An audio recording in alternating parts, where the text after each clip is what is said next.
Honolulu police have opened an attempted murder case in Kalihi after a mother and her 2 young children were stabbed multiple times. The suspect is still on the loose tonight. He was last seen fleeing the Kalihi Valley housing project around 5:30 this morning, armed with a knife. That's where we find Chelsea Davis live first at 5. Chelsea. Chris Mileka, just beyond this fence right here, a mother and her children were stabbed multiple times inside of their home. Friends of the mom tell me she is a hardworking mother of 3, and they knew something was wrong when she didn't show up to work this morning. Eddie Peoples was awake around 5:30 this morning when he heard commotion coming from inside a unit at the Kalihi Valley housing project right behind his fence. He says he's heard yelling coming from that residence before, but this time was different. What I heard was like really bone chilling. It was there was a lady screaming for help.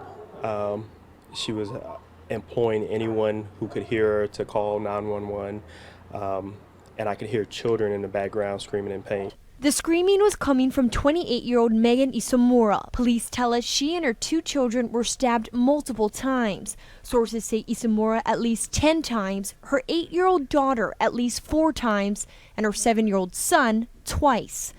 Sources say they were attacked while they were sleeping. All 3 victims were taken to Queens Medical Center in serious condition. A lot of gruesome stuff coming out of there.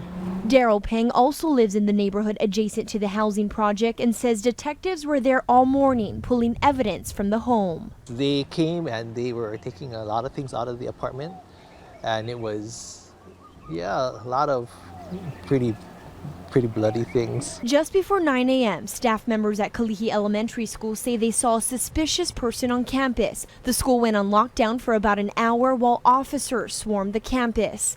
No one was found, and it's unclear if the cases are related, but officers tell us they are still searching for the male suspect who is armed with a knife. I deplore any violence towards children. I mean, obviously he shouldn't have did what he did to her, but I mean, to drag little kids into something like that is just horrible. So I hope they hurry up and get him. Police sources tell us they have some leads, but no one has been arrested yet. They're still trying to determine if the suspect and the victims are related. Anyone with information is asked to call police. Reporting live in Kalihi, Chelsea Davis, Hawaii News Now.